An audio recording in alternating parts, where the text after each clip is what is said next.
gineno kaka lakteche medo thuthni mar ni jotuo yudo chang mapiyo kendo koluwore kod kaka imedo keto kenge mag resogi.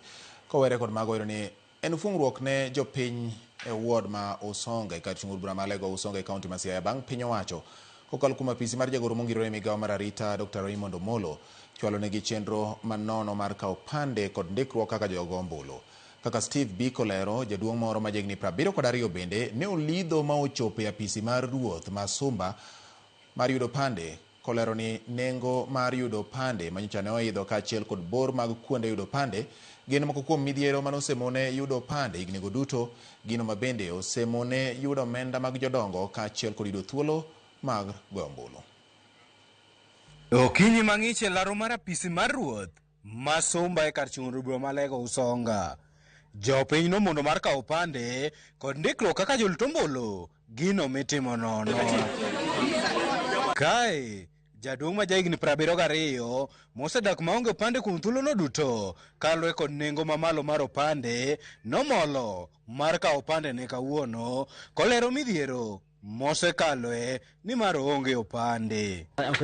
Aonge kura, ok go kura mar aonge opande.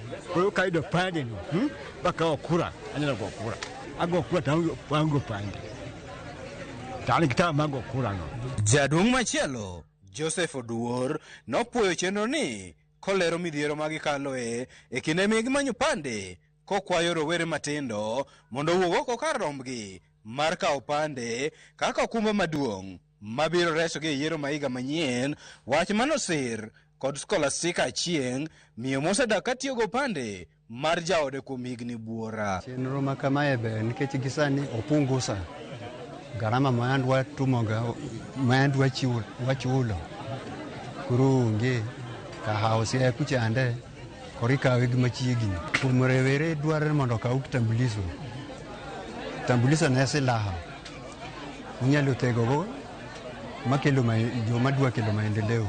Kongo na temo dwalo tama yudo baduogo kae dala kole jaoda no tama muya ya dhi male monda make kode bate madina ka kuma assistant kole no na tumonade na olo guto kole kawono na mwana chenya sedu tumina muono ka na njila ndo bilo Usonga ka kama chigini ka achope ane kanya sedu yauna monda ida bende kitambusa bende mwana Kenya. E kinde no moko kuom rowere manowuok mar kawo pande nojiwo jowetegi mondo wego koke mbui, to kuom mano giwuok oko mar tieko wach mawachore ni thothgi onge opande kendo ok nyal kelo lokruok makare e debe yor ombulu kod yudo chenro mamoko mag sirikal.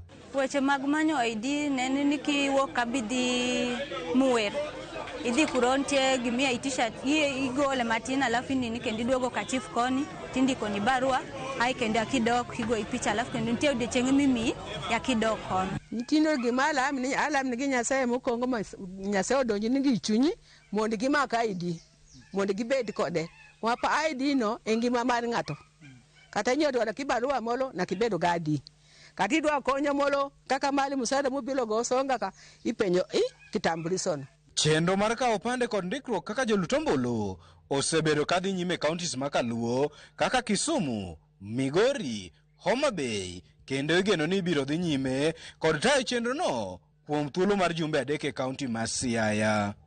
Steve Biko, Ramogi TV, Siaya.